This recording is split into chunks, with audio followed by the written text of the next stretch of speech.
Que necesitas. Turismo Cabal. Seguridad en viajes. Destinada a la cartera de consumo. Más información en www.turismocabal.tour.ar. Este programa lo auspicia Huawei, desde hace más de 20 años impulsando el desarrollo de las telecomunicaciones en Argentina. Lo nuevo en Ediciones Continente. Pensar la comunicación política, cuando la palabra se hace pueblo, de Nora Merlín y Daniel Rosso. Un libro para recuperar la comunicación como espacio de construcción colectiva. Entre algoritmos y tecno-neoliberalismo, la comunicación política descuida el encuentro. Los entrevistados y los autores analizan los desafíos de la hiperconectividad. Ediciones Continente. Editamos futuro con memoria. Ingresá a edicontinente.com.ar o al Instagram @edicontinente.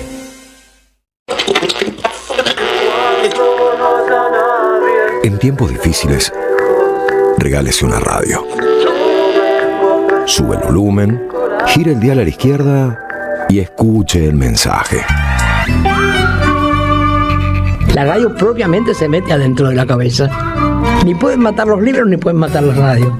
Los libros son como el cariño, los tenés, te acarician, los tenés en la mesa de luz, en la cocina, en cualquier lado. Y la radio también, te acompaña. Yo lo tengo en todas partes de mi casa. Me acompaña, me educa, me enseña, me prepara. Así que viva la radio. Reproduzca la información. Rompa el aislamiento. Ahora usted es la radio.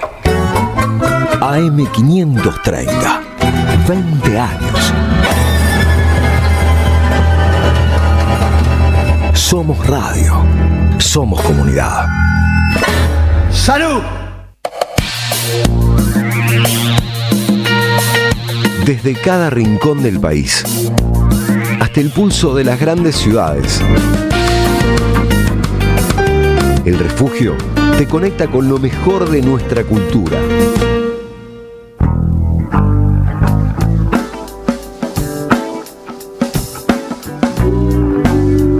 Bienvenidos y bienvenidas, por supuesto. ¿Cómo les va? ¿Cómo están ustedes? Hoy estaba haciendo el programa que hago todos los días de televisión. Dicho sea de paso mi propio chivo. Obviamente en Más Perfil de 18 a 19, todos los días.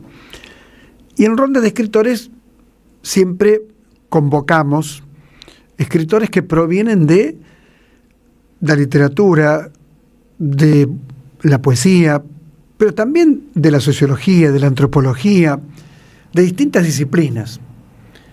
Y hoy estaba alguien que escribió libros de radio, que es Quique Figueroa, estaba con otros invitados. Y pensamos que la radio es tal como dice ese oyente o esa publicidad, no sé exactamente qué es, que es excelente. La radio está por todas partes. La radio de una u otra manera es mágica. Si tenés auto, cuando te subís, generalmente lo primero que haces es prender la radio. A la mañana, si querés estar informado, prendés la radio. A esta hora, 22:06 en vivo, cambió el clima de nuevo, ahora hace frío. En cualquier lugar de la Argentina que estés sintonizando la 530, estás comunicándote con una radio y con un equipo periodístico. Es decir, la radio tiene esa posibilidad que no tiene la televisión. En la televisión tenés que sentarte y mirar televisión. Podés levantarte, ir y venir, pero tenés que mirar. En la radio no. Vos podés seguir haciendo lo que estabas haciendo y tenerla de fondo. Yo me acuerdo cuando alguna vez visité por trabajo una unidad carcelaria en Córdoba, me acuerdo, y la tranquilidad de los presos era poder escuchar a la noche radio. Y me contaban que algunas veces los dejaban más horas de lo previsto y otras se conformaban únicamente con que los dejaran 1 hora de radio a la noche. ¿Por qué a la noche? Porque era el momento que, según me contaban, ellos sentían la mayor soledad. Y la radio los acompañaba. Entonces, hacer radio, hacer televisión y hablar de libros hoy es como casi una locura en un ambiente tan hostil. Ahora, claro, ese ambiente tan hostil se compensa con la voluntad y la fuerza que ponen los oyentes, los televidentes, en mi caso personal, para continuar acompañando.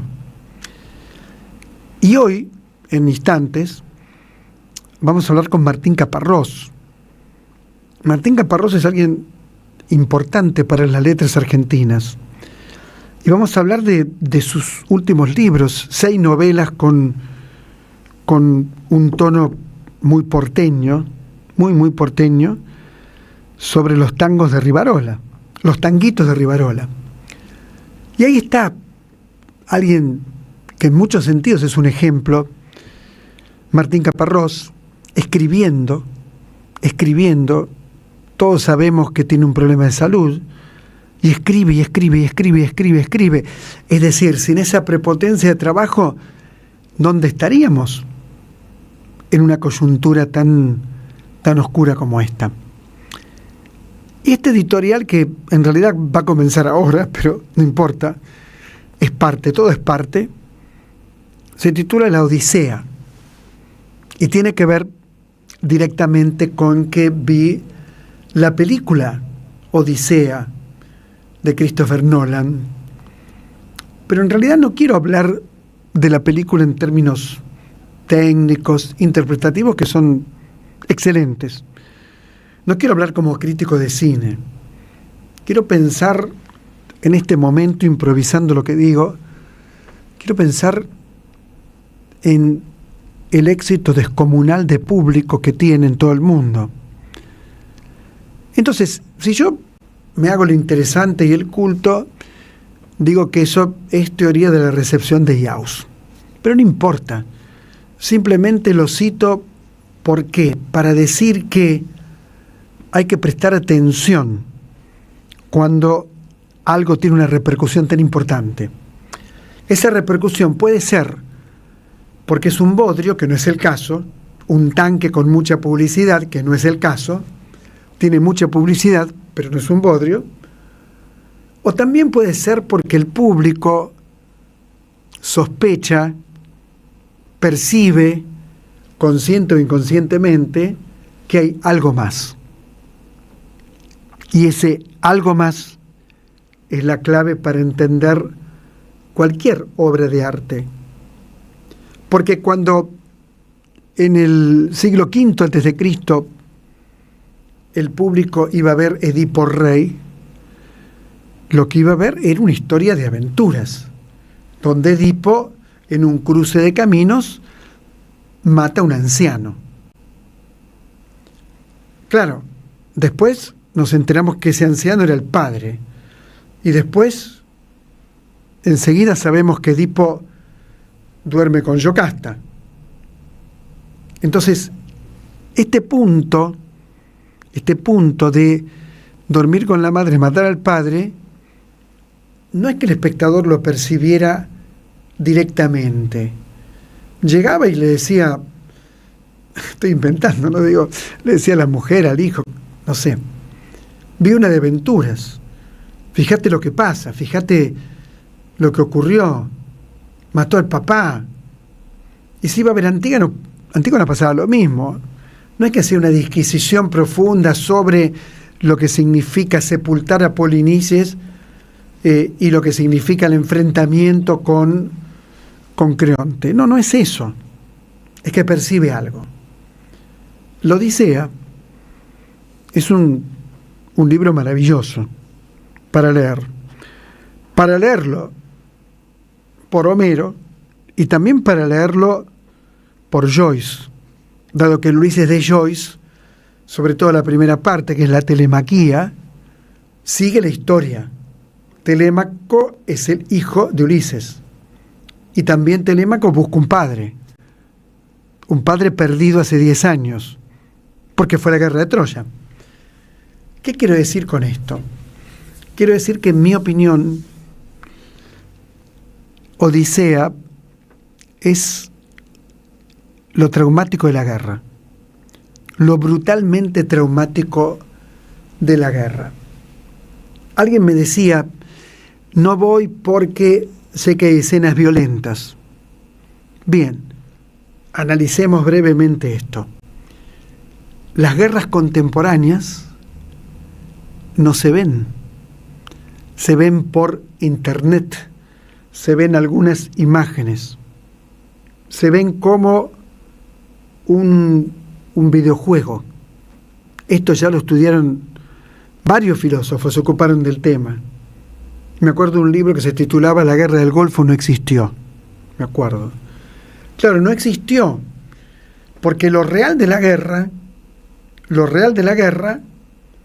son cuerpos desmembrados, son niños asesinados, son enfrentamientos brutales donde corre por litros la sangre, donde saltan los huesos, y todo esto tan feo de decir incluso hoy a las 22:14 tiene que ver con la guerra. Entonces alguien diría, ¿de qué guerra está hablando? Porque la guerra de la Odisea, si bien se ha descubierto que Troya está en un lugar de Turquía, o estuvo en un lugar de Turquía, no es algo que conviva con nosotros. En la época de Homero sí, porque el marido se iba 10 años. En la época de Homero sí, porque los guerreros que iban, una gran mayoría morían.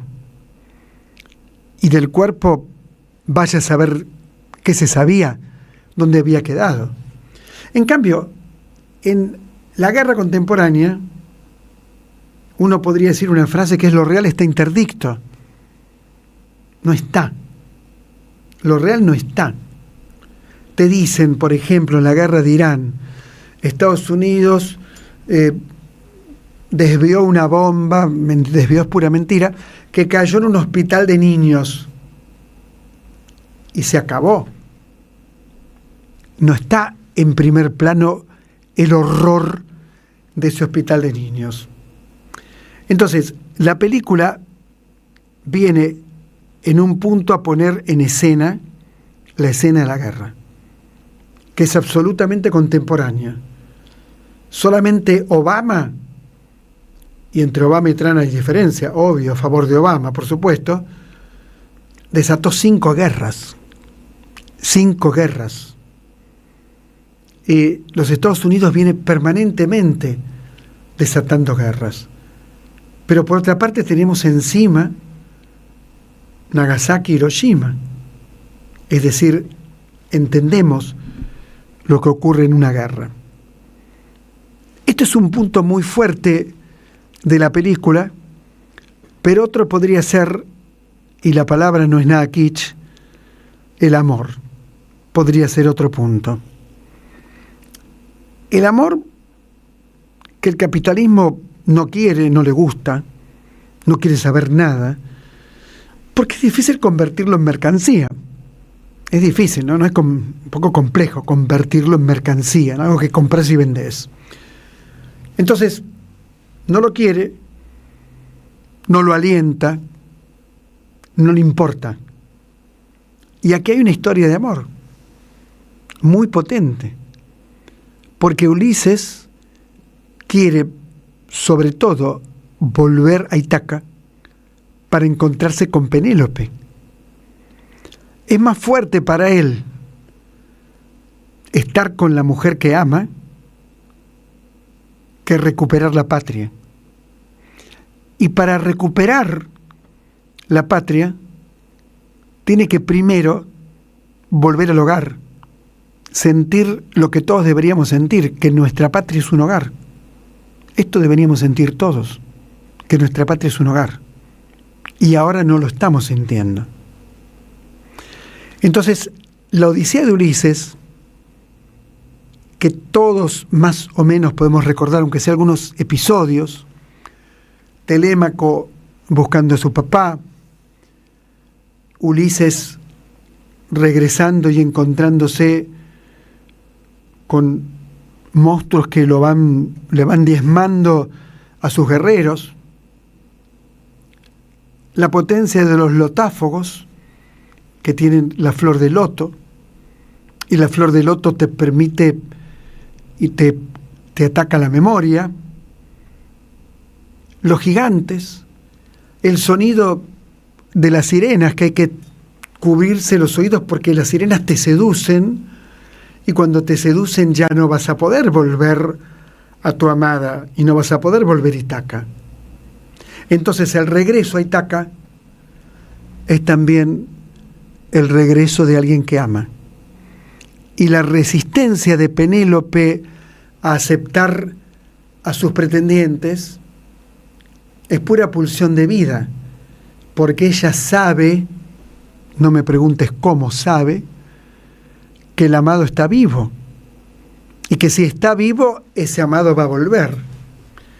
Entonces, en una coyuntura como la actual, donde las guerras no se ven pero sabemos que ocurren, donde los conflictos se dirimen en una computadora y las noticias se traducen no por enviar periodistas al lugar de la guerra, sino por la inteligencia artificial, una película como esta pone dos ejes centrales de lo que nos pasa hoy en nuestro mundo. Uno, lo real de la guerra, y el otro, ¿por qué no pensarlo así?, lo real del amor. Recuerden a los griegos cuando decían Eros anikata maham, Eros invencible al combate, Eros invencible al combate, decían los griegos. Y Sor Juana dice, el que ama ni cansa ni se cansa. ¿Por qué ama? Es decir, ¿por qué Eros lo mantiene vivo? ¿Por qué Eros lo mantiene alerta? ¿Por qué Eros lo mantiene en lo más alto? Bueno, de esto se trata la Odisea. Cuando regresemos, Martín Caparrós.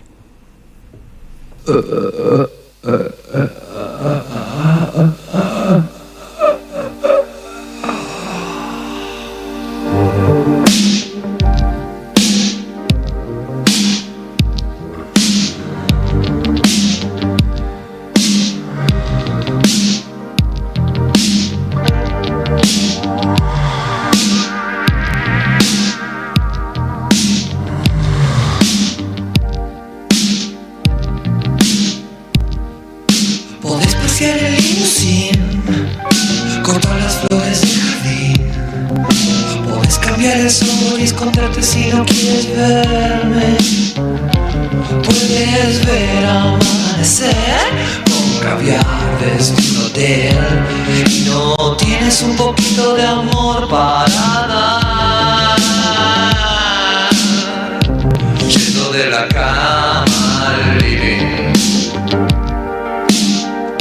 sientes el desierto.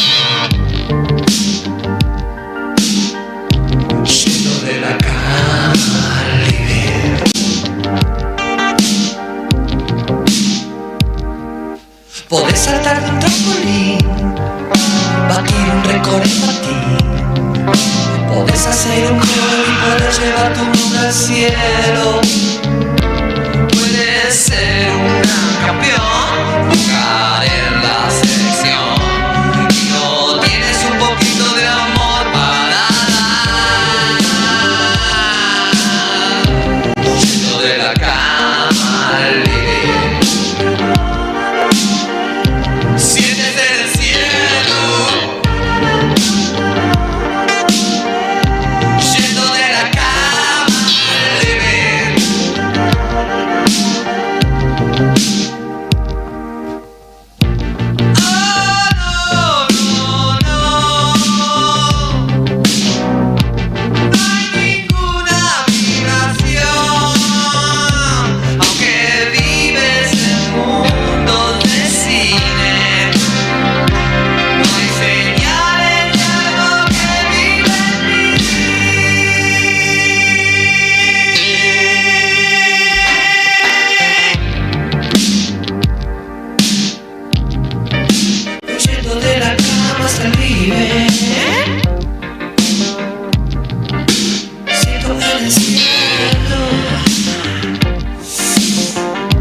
ensayo, cuento, novela y poesía en la boca de sus autores. Momento de libros en el refugio. Bueno, siempre es una alegría hablar con alguien que uno admira, que uno ha leído siempre. Podría decir que lo he leído desde los 20 años, ¿no? Desde mis 20 años. Y que pienso, y lo he dicho muchas veces, que un libro como El hambre debería ser de lectura obligatoria en los colegios. Esto es lo que yo pienso. Ni América también, pero El hambre es imprescindible leerlo.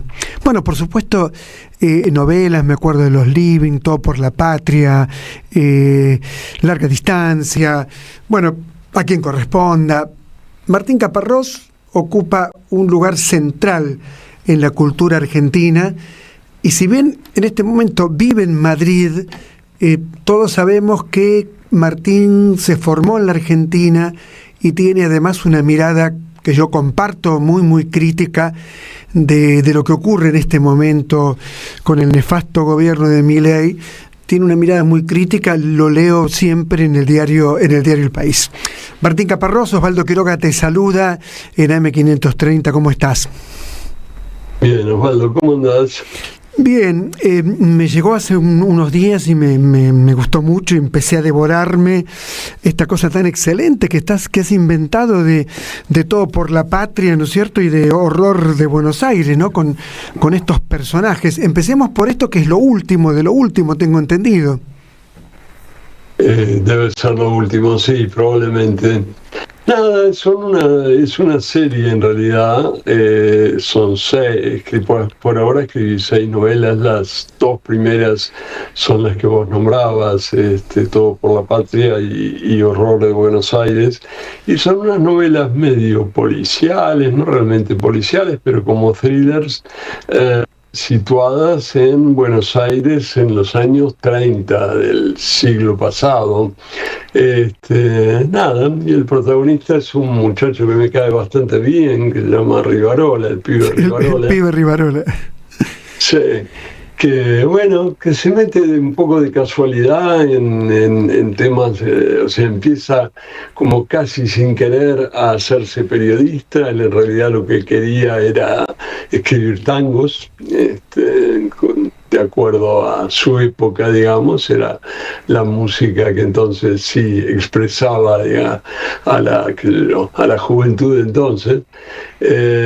Y bueno, pero no, sus tangos no eran muy buenos. En las novelas van apareciendo algunos, pero en realidad termina trabajando de periodista, como todo el mundo. Claro, Andrés Rivarola, ¿no? Andrés Rivarola se convierte en periodista por accidente. Sí, bueno, como pasaban en esa época esas cosas, quiero decir, uno hasta cuando yo empecé también, uno no se hacía periodista estudiándolo o de alguna manera decidiéndolo, era, si conseguías enganchar de alguna forma a alguien que te metiera en una redacción para empezar a aprender algo y eso, así se hacían durante, hasta hace 30 o 40 años los periodistas, ¿no? Como esto. Sí, decime. No, en el primer tomo aparece una Buenos Aires de 1933 con aquellas cosas que están desapareciendo lamentablemente, ¿no? Los conventillos, algunas librerías de Corrientes que ya no están. El Tortoni sí está, por suerte. Y también Jorge Luis Borges y Victorio Campo, ¿no? El Matadero, el Hipódromo. Te cuidaste mucho en reconstruir ese Buenos Aires que prácticamente está bastante herido, ¿no? En cuanto a lo que queda de ese Buenos Aires. ¿Cómo lo ves vos? Sí, bueno, es una ciudad que existió hace ya 100 años prácticamente, y yo tenía ganas, sí, de reconstruirla, y por eso situé esas historias allí. bueno, estuve tratando de leer un poco materiales de época y demás para ponerme en clima, pero como te decía antes, lo que más me atrajo de la época es que era todavía un momento en que el tango no era una pieza de museo, digamos. El tango es muy decisivo para nosotros porteños, pero lleva ya, qué sé yo, 50 o 60 años siendo eso, un recuerdo de algo que tuvo fuerza antes, ¿no? Y en cambio hay una época, bueno, los años 20, los años 30, 40, en que el tango era la forma en que cualquier joven porteño intentaba expresarse, digamos, como si ahora fuera, no sé, un trap o una cosa por el y nada, tenía ganas de recuperar un poco ese momento con muchas otras de sus características, por supuesto. De pronto aparece la mafia de la Sweet Migdal, ¿no es cierto? En el tomo 2. Sí. Y bueno, policía y periodismo, ¿no? Policía y periodismo que intercambian bastante. Sí, la idea es que en cada volumen, digamos, en cada novela de la serie, la historia gira alrededor de algo que realmente sucedió en ese momento. Entonces la primera, Todo por la Patria, tiene que ver con la desaparición, así, de un tipo que en ese momento era el jugador de fútbol más conocido que había, que era Bernabé Ferreira, el 9 de River, que un verano desaparece, nadie sabe dónde está, todos los diarios se lo preguntan y demás, y eso es cierto. Por supuesto, la resolución que le da la novela es ficción. En el segundo, en Horror de Buenos Aires, como decías, aparece por un lado esto de la Sweet Migdal, que era esta red de prostitución de origen polaco, extraña, y por otro lado la visita de García Lorca, que llegó a Buenos Aires en ese año 34 para quedarse, no se sabía, un mes o dos, y 6 meses después seguía ahí, no había manera de que se fuera. Y ahí está el Hotel Castelar, el famoso Hotel Castelar que sigue en pie. Efectivamente, que tuve una discusión no muy interesante, supongo, con Hugh Thomas, que es el gran biógrafo de García Lorca, porque cuando estaba trabajando sobre la novela, yo siempre había visto que en sus meses en Buenos Aires García Lorca se había alojado en el Hotel Castelar, y en la biografía de Thomas decía lo mismo. Pero vi una cantidad de materiales en ese momento que decían que ese hotel no se había llamado Castelar hasta el año 53 y que antes se había llamado Majestic o Majestic. Y me quedé con esa duda, le escribí a Thomas, le digo, mira, pasa tal cosa, ¿qué opinas? No sé qué. Y muy simpático, pero me dijo, bueno, para mí ese hotel es el Castelar, siempre fue el Castelar, y no me voy a meter en líos. Así que bueno, claro. Queda la cosa. Exactamente. Bueno, un momento increíble, ¿no? Porque está Jorge Luis Borges, muy joven. Pensemos que Fervor de Buenos Aires es de 1923, donde también cuenta una Buenos Aires que ya casi no conocemos, ¿no es cierto? Pero también está Carlos Gardel, está Evita Perón, está García Lorca, personajes que de una u otra manera reflejan momentos pico en nuestra ciudad. ¿Cómo lo pensás vos? Sí, a mí me daban ganas de meter así como cameos, o no solo cameos, de personajes significativos de la época. De hecho, en Todo por la Patria, Borges aparece, bueno, en realidad para Rivarola es como una especie de gordito Gilún, con perdón, claro, que quiere levantarse a la mina que a él le gusta. Claro. Y la no le da mucha bola, pero a Rivarola le molesta. Y de hecho, el tango, que sí está completo en Todo por la Patria, que se llama Gil, está dedicado a Borges, o sea, se lo escribe Rivarola a Borges. Y en el libro hay algo muy curioso, que habrás visto que hay un QR, un código QR, Claro. que si vos lo lees con el teléfono emite, no sé cómo decirlo, emite Sí. el tango Gil, cantado con música y todo, que eso lo hizo una inteligencia artificial, pero la letra es la letra de Rivarola contra Borges. Te crees un gran señor, eso es un Gil, qué sé yo, da unas vueltas. No sabía, realmente no sabía esto. Bueno, otro personaje, digo, hablamos de Borges, otro personaje que está Roberto Val, ¿no? En tu libro, digo, en el... Sí, con alto problema porque en la época en que Rivarola se acerca a Crítica, en el 33, Art ya no trabajaba en Crítica, se había ido, estaba en El Mundo.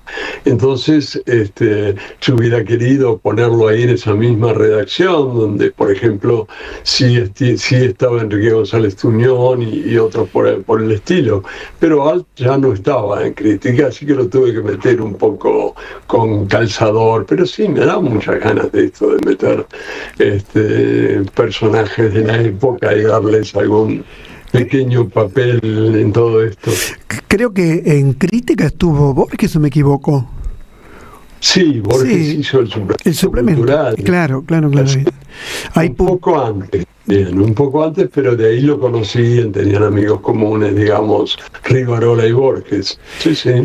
Ahora, uno tiene claro que sos una máquina de escribir, ¿no? Más de 40 libros.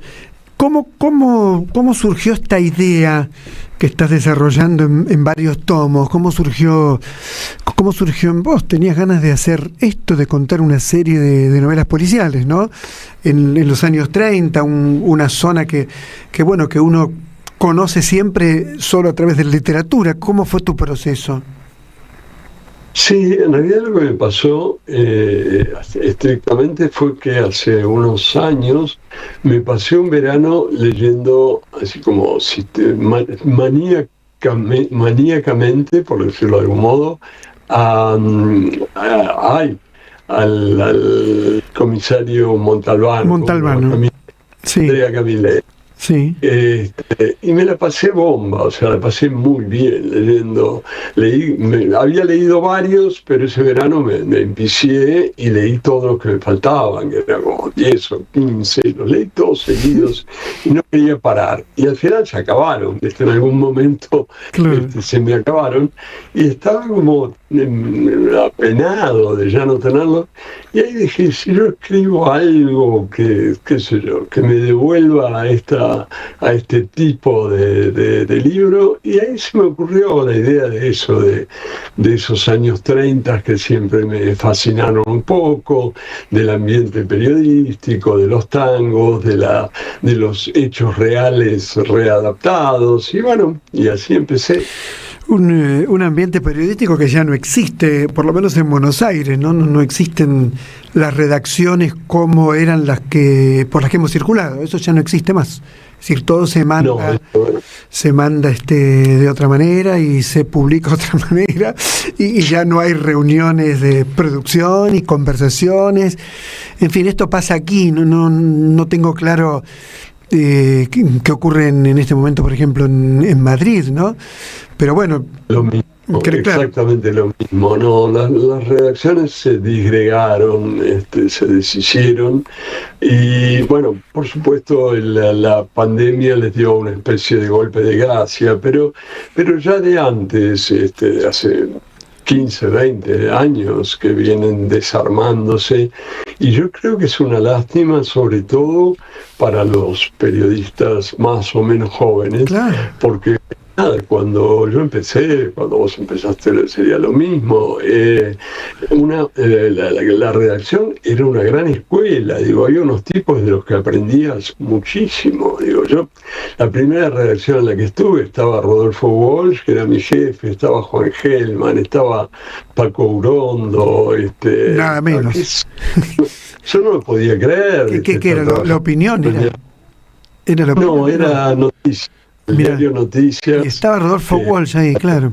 Rodolfo Walsh era mi jefe en la sección Policiales y Vida Cotidiana, y Juan Gelman era el jefe de redacción, Paco Brondo era el subdirector, estaba Miguel Bonazo que lo dirigía, y así sucesivamente. No te digo, bueno, ahí fue una reunión un poco excepcional, pero en general las redacciones eran lugares donde uno aprendía como loco, porque los viejos maestros, que debían tener 40 años, pero bueno, que a mí me parecían viejísimos maestros, estaban ahí. En cambio ahora no, ahora un tipo, en cuanto tiene un poquito de trayectoria o de alguna posibilidad de autonomía, se las toma, se van de las redacciones, y ya no existe, ¿no?, ese espacio en el que se compartía saber y se aprendía muchísimo. Y además era todo cuerpo a cuerpo, o sea, vos te hacías amigos, tenías tus amigos, y te gustaba una chica o lo que sea, podías acercarte, digo, había algo de encuentro. Yo me acuerdo en la redacción de Confirmado con Briante, yo estuve en La Nación, no sé, uno charlaba, discutía, pensaba, se equivocaba. Ahora se manda la nota, ¿no? Sí, una disgregación absoluta, sí. A veces a mí me irritaba también lo que yo llamaba el efecto club, o sea, la cantidad de horas que me pasaba en la redacción a pedo, hablando boludeces y todo eso. Pero bueno, pero también formaba parte, que si había días que te parecía genial, había días que te parecía un embole, como puedo perder así el tiempo, pero en cualquier caso era un espacio muy vivo, ¿no? Exactamente, muy, muy vivo. ¿Cómo vivís desde, bueno, has estado no hace tanto tiempo en la Argentina, pero digo, ¿cómo vivís desde Europa, desde Madrid, lo que está ocurriendo en la Argentina de la ultraderecha mileísta? Mira, sobre todo con mucha tristeza, que por supuesto cada 3/4 de hora se convierte en rabia, cabreo, indignación, pero que después vuelve a su cauce de tristeza y de perplejidad. Quiero decir, me tiene muy impresionado que hayamos podido elegir a semejante troglodita como presidente, ¿no? Digo, no lo entiendo cómo la mitad de nuestros compatriotas pensaron que este señor era válido para dirigirnos, ya no digo digno de dirigirnos, válido, simplemente capaz de hacerlo, ¿no? Me impresiona mucho que los niveles hayan bajado tanto, los niveles de exigencia hayan bajado tanto, como para, pues no sé, ir a votar un tipo que cuando lo votaron ya había dicho que el Estado era el pedófilo en el jardín de infantes con los nenes envaselinados y en pelotas, ¿no? Y eso lo dijo, no lo descubrimos después, ya habíamos escuchado, aunque más no fuera por eso. Claro. Solo por eso. Sí. Ahora hay un tema quizás más terrible, ¿no? Porque tenés a Trump en Estados Unidos, el que acaba de ganar, el payaso ridículo que acaba de ganar en Colombia, Bukele, el Vox que está ahí, ¿no es cierto? De esto sabes, por supuesto, muchísimo más que yo. Pero digo, hay un correrse al abismo muy difícil de entender para nuestra generación, ¿no? Sí, a mí yo no termino de entenderlo. O sea, tengo la esperanza, pero bueno, no muy fundada, de que esto sea un momento del péndulo y que dentro de 2 o 3 o 4 años el caso de todos estos permita que las cosas vuelvan un poco hacia el otro lado, ¿no? Pero el problema es que en general lo que no se ve en todos estos países afectados por esta epidemia de ultraderecha son opciones de oposición capaces de ponerse a la altura y de reemplazarlos como deberíamos. No sé, no lo veo. Sí, tenemos a Lula únicamente, pero en Brasil, ¿no? Es como de lo que tenemos cerca, porque también en Chile ocurrió un cambio hacia la ultraderecha, ¿no? De lo único que quedó fue Brasil. Bueno, murió el presidente de Uruguay del Frente Amplio, ¿no? Entonces quedó esto. En tu producción, que es una producción muy impresionante y de un enorme talento, en mi opinión, ¿hay libros más entrañables que otros que te gustaría, no sé si recomendar? Recomendar, ¿por qué no? Bueno, depende mucho de los momentos. Hace un rato, al principio vos hablabas del hambre, por ejemplo, y ahora mismo estoy empezando a hacer una actualización del hambre que se publicará el año que viene, con lo cual estoy muy así como focalizado en eso, ¿no? Me parece que hay una cantidad no solo de datos que han cambiado sobre el hambre en el mundo, sino incluso como de análisis y de estructuras que han cambiado. Son cosas que no parecen, así que no aparecen en los medios ni en ningún otro lugar que uno vea, pero por ejemplo el retiro de la ayuda norteamericana que hizo Trump hace un año ha provocado cientos de miles de muertes en el mundo. Quiero decir, hay millones de personas que sobrevivían gracias a las ayudas internacionales y esas ayudas han disminuido muchísimo. En el caso de Estados Unidos prácticamente las retiraron y en el caso de otros países las rebajaron.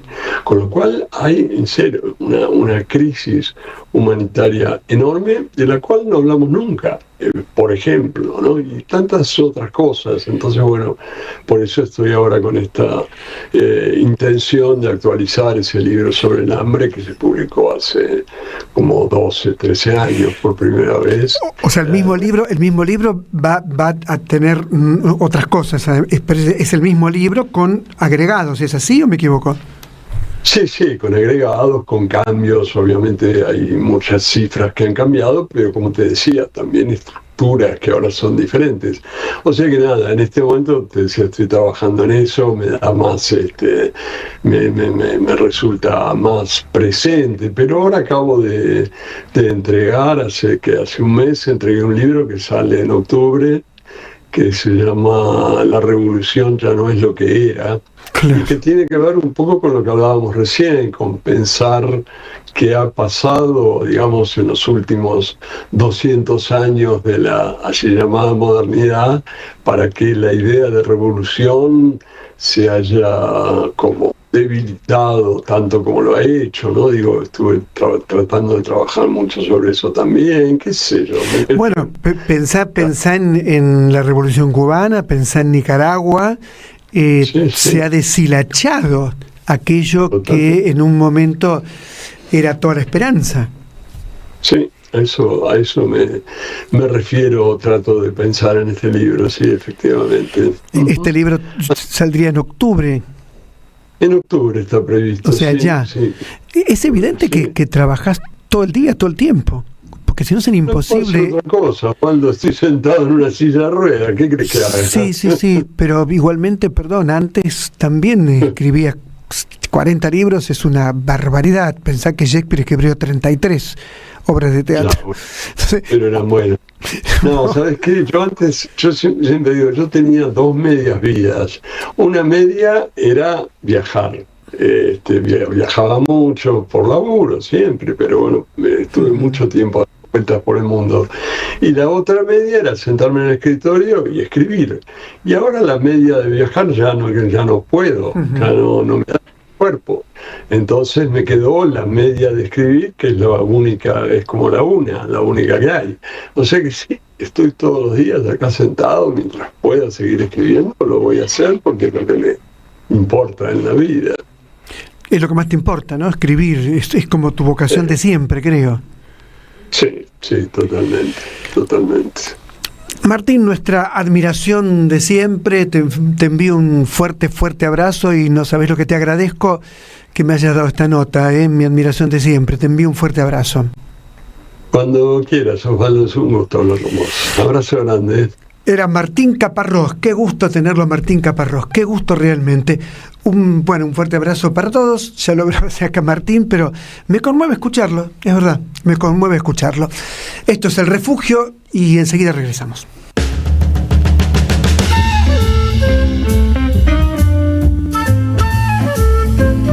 Bien, vamos a rifar, no sé, mandan mensajes con nombre, 3 últimos números del documento. El tomo 2, Martín Caparrós, Horror de Buenos Aires, que es la segunda novela de los tanguitos de Rivarola, pero se lee como una novela unitaria, no hace falta leer la primera. Muy, muy entretenida, muy bien escrita, muy recomendable, por supuesto. Así que tienen que llamar al 11 3200 0530. Repito, 11 3200 0530. Así que lo muestro en cámara. Claro, siempre hay veces me olvido que aquí tenemos cámara también. Aquí está en cámara el libro, para quienes lo están viendo en este momento. Vamos a sacar la mano, vamos a poner que se vea bien. Horror de Buenos Aires, Los Tanguitos de Rivarola 2, por Martín Caparrós. 22:50 en punto y enseguida regresamos. En este reino del revés, donde un ladrón es vigilante y otro es juez, hay una radio que nunca se apaga. Prende la radio, prendete. AM530, 20 años.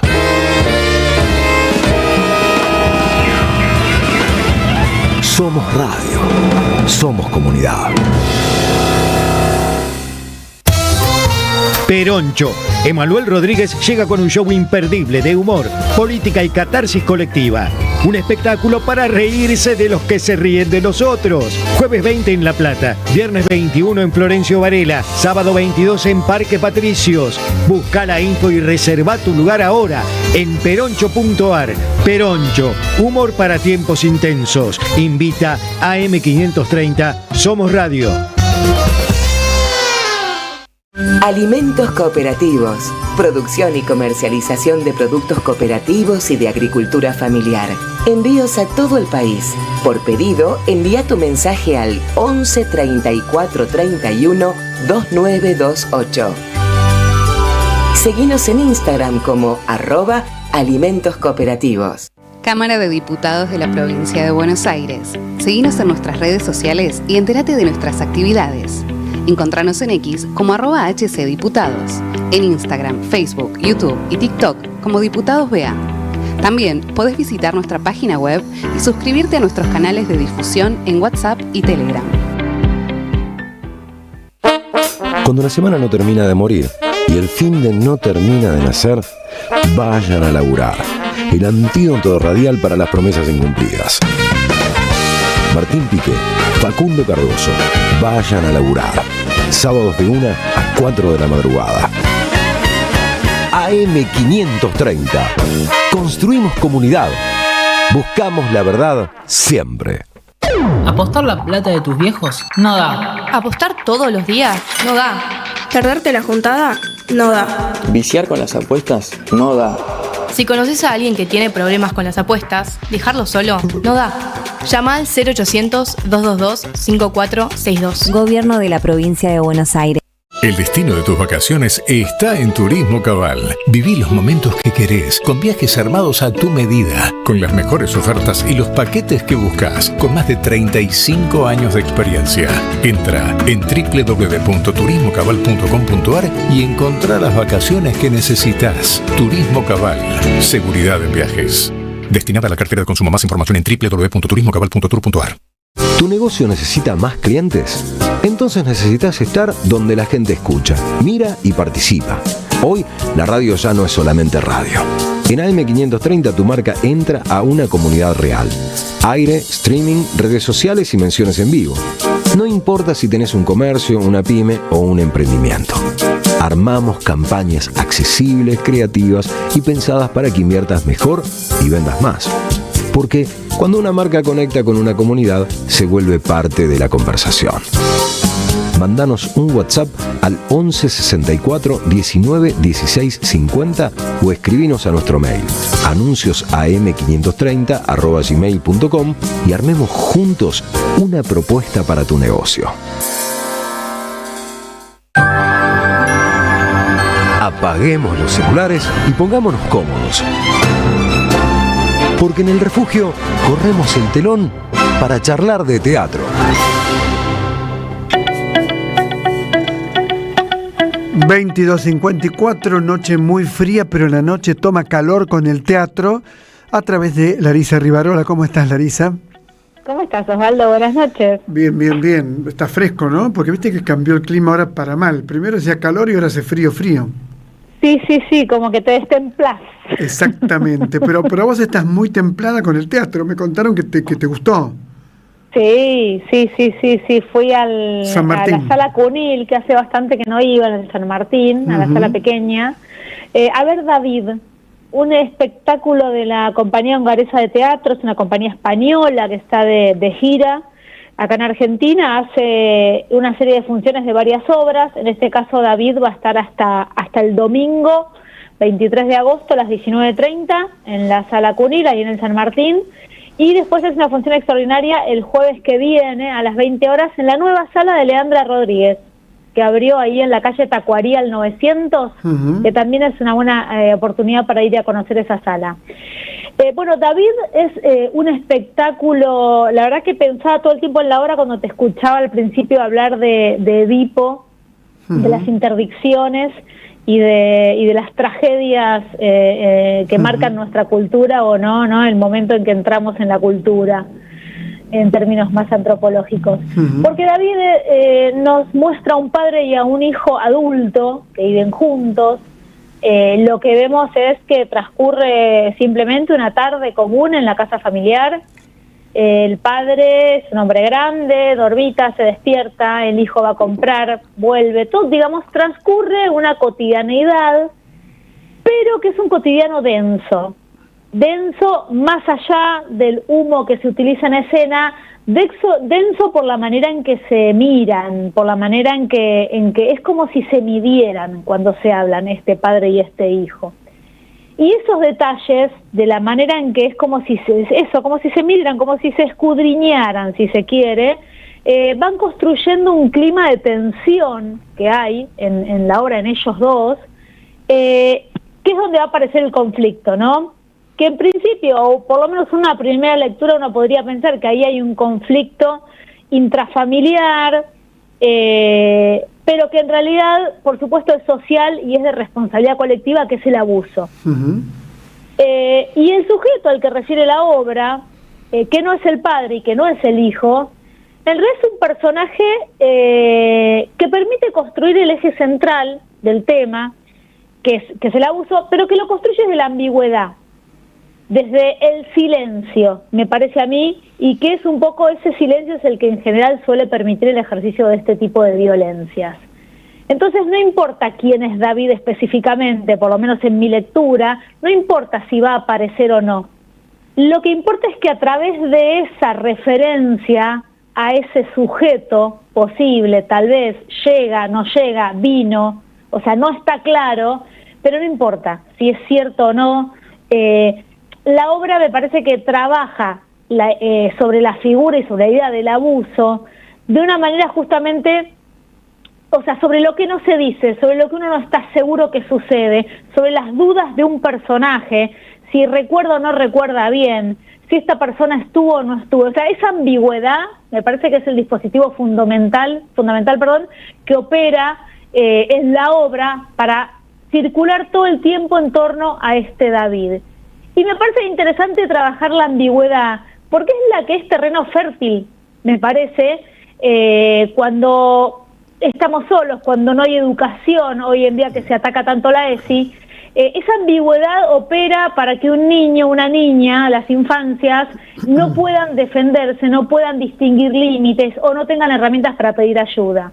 Entonces me parece que el dispositivo que construye David, desde lo dicho y lo no dicho, desde las dudas, cuando los personajes dialogan, uno no sabe si lo que están diciendo es cierto o no, si sucedió o no, si la persona está... O sea, toda esa ambigüedad me parece que es la potencia de la obra. O sea, toda esa ausencia de certezas donde uno termina la obra y la realidad es que uno podría quedarse debatiendo, si se quiere, hasta dónde llega el verosímil, qué es lo que realmente sucedió.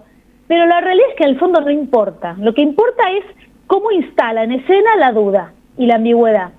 Y ahí me parece interesante porque no solo desde la dramaturgia que esto aparece, es una dramaturgia muy interesante, es de el director, que es Paco Zarzoso, que además es uno de los fundadores de la compañía hongaresa. Los actores, Ángel Fígols y Enric Juezas, construyen ese padre y ese hijo casi como en un duelo, de alguna manera, de desconfianzas y de dolores, si se quiere. Y a esto le sumaría, para hablar sobre esta ambigüedad que construye la escena, el vestuario que utilizan, que también es muy impreciso. O sea, ese hijo adulto, la verdad es que está vestido como un adolescente. El mobiliario se sienta sobre una silla que es muy pequeña para él, ¿no? Digo, o sea, todo no encaja. O sea, todo impide un anclaje concreto, ¿no? O sea, opera de una manera opuesta, ¿no? Todo lo contrario, digo. La silla no tiene el tamaño que corresponde, la ropa no encaja con la edad que corresponde, o todo es extraño. Y ese es el dispositivo que me pareció interesante para retomar,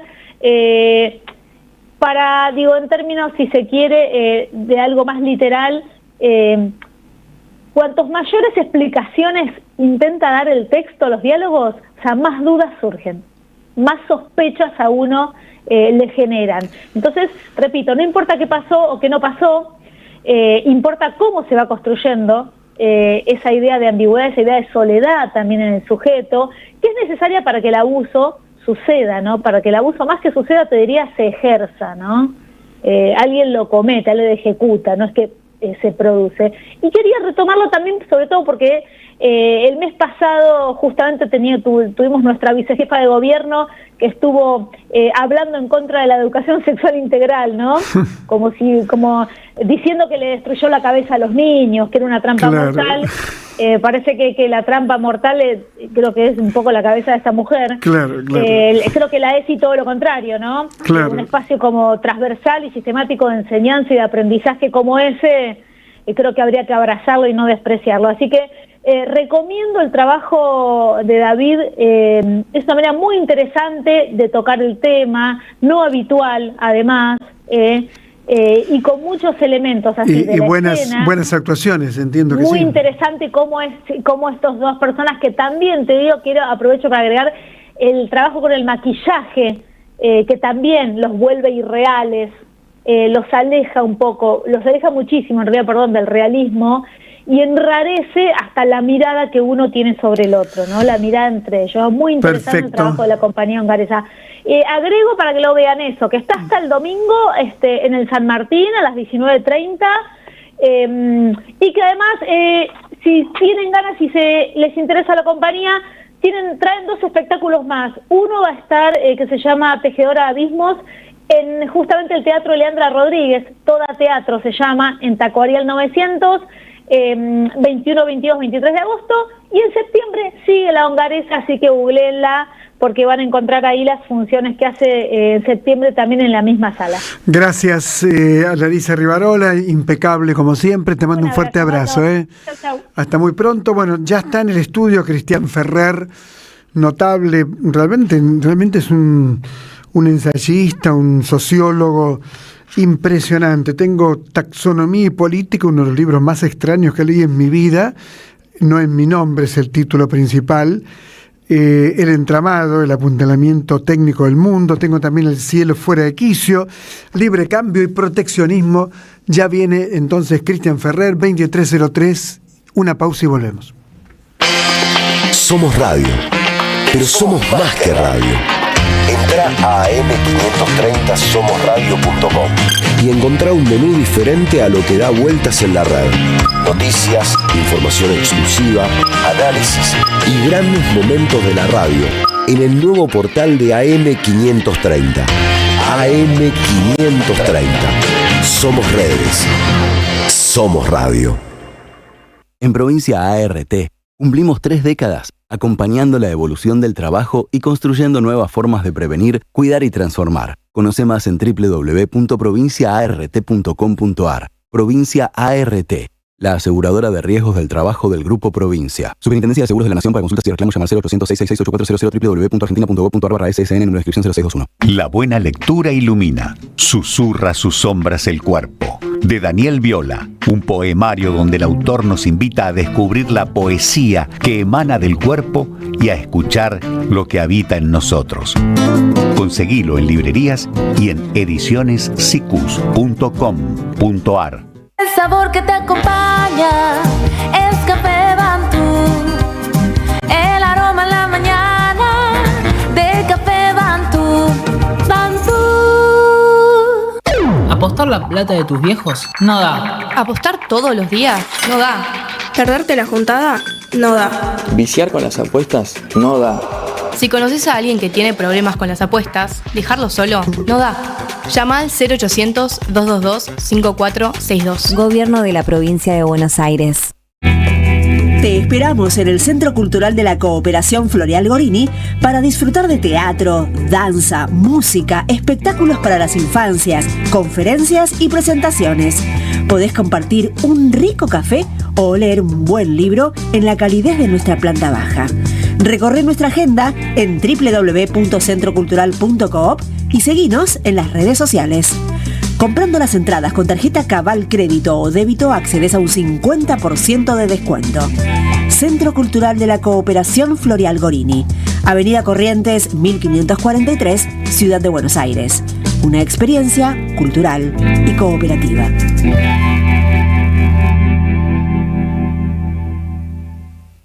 A las madres, las abrazamos entre todas y todos.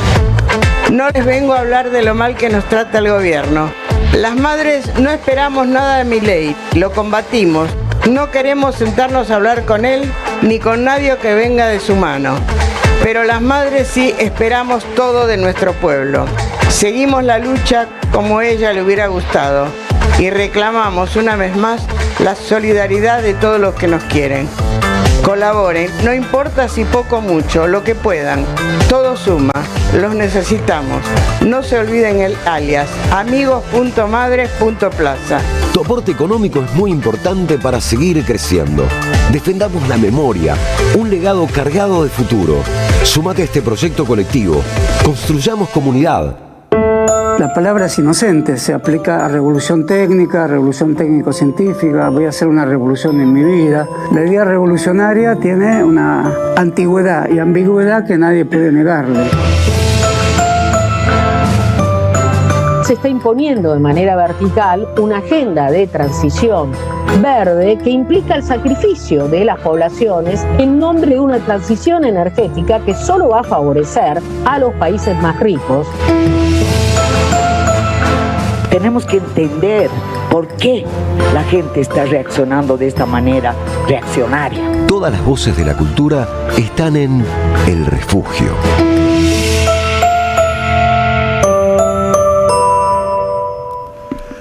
Bueno, es un enorme gusto encontrarme, porque lo he leído mucho a lo largo de la vida, ¿no?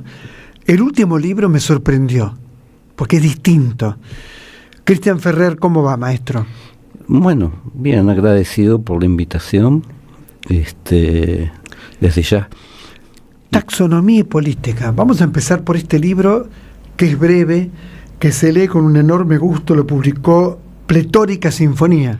Sí, es una editorial nueva, es un texto breve y con un tono un poco zumbón, por decirlo de esta manera. Me dio ganas de escribir un poquito sobre lo que se suelen llamar batallas culturales, que son batallitas, ¿no? Pequeñas batallitas.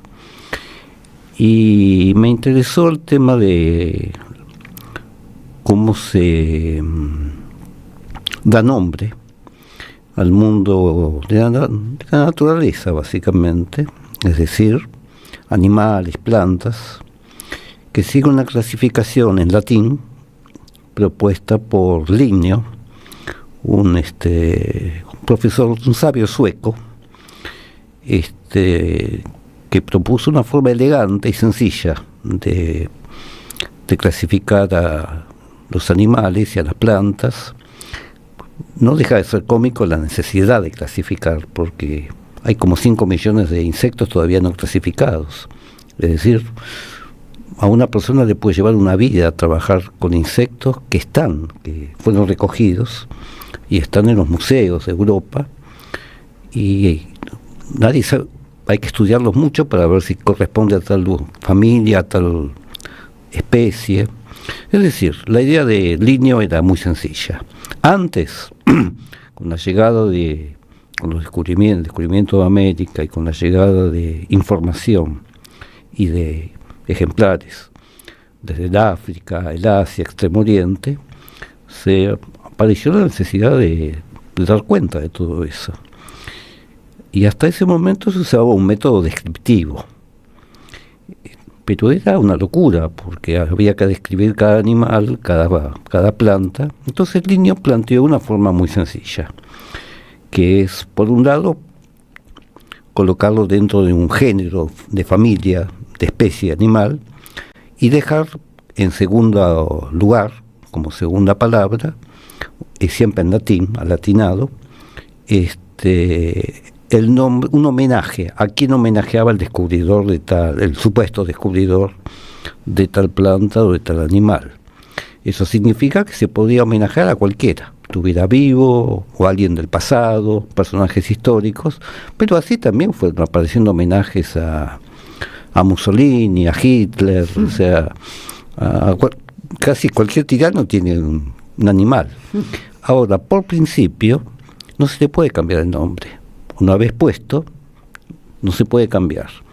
Eso es una norma de la clasificación desde el siglo XVIII en adelante. Una clasificación que además implicó una batalla entre dos grandes figuras. Uno que era Buffon, un sabio francés, noble, muy distinto a Linneo. Linneo era de origen humilde, de hecho no tenía estudio universitario y se recibió en 3 días. Se anotó en una universidad de estas media holandesa, media chanta, presentó un texto de 15 páginas y le dieron el título de doctor. Pero ese texto es justamente el texto donde propone una forma de clasificación, pero claro, su contendiente, que era Buffon, no solamente era el jardinero del rey de Francia, era marqués, era noble, aristócrata, era el director del Jardin du Roi, del jardín de las plantas, lo que es el jardín botánico, digamos. Y era un hombre, bueno, de mundo. Comparado con Linneo era nada. Y sin embargo triunfó Linneo, porque era más sencilla y elegante su propuesta. Ahora, el problema es, una vez que se homenajea a alguien, no se puede cambiar el nombre. Si se homenajea a Cleopatra, bueno, vaya y pase. Pero si se homenajea a Calígula, que fue una especie de tirano enloquecido, y ahí quedó el nombre, y no se puede cambiar. Y entonces aparecen los problemas, es decir, es un problema político. ¿Qué hacer con un animal que lleva un nombre de un tirano, cualquiera? Está lleno, pues son millones. Insectos, animales, mamíferos grandes ya es difícil encontrarlos, digamos, uno nuevo, pero se encuentran de vez en cuando. Ahora, vos admitís que este libro, a mí me gustó mucho el libro y por supuesto lo recomendamos, pero digo, es como una rareza en tu producción. No exactamente. Pensemos en Martínez Estrada, pensemos en el Barón Visa. Bueno, pero esas son historias más trágicas, o el pensamiento de Martínez Estrada, que es un pensamiento sobre Argentina, es un pensamiento dramático, porque ve a la Argentina como un drama, no la siente como un show, como parece serlo hoy, sino que es un drama que lo siente personalmente, somáticamente. En el caso, es decir, el tono, en ese sentido, tiene que ser firme, o tuvo que ser para mí, firme y severo. En cambio, un tema como como son las batallas culturales, uno puede reírse, no puede tomarlas en serio. ¿Qué es lo que haces vos? Sí, el tono es en ese sentido más, no sé si alegre es la palabra, pero más gorjeante y más riente, porque creo que falta un poco de risa en la política. La gente se toma las cosas en serio y termina hablando con la letra E o con la letra Z o con la letra, no sé, inventa alfabetos, cree que está librando grandes batallas, y no lo son, en realidad no lo son. De hecho,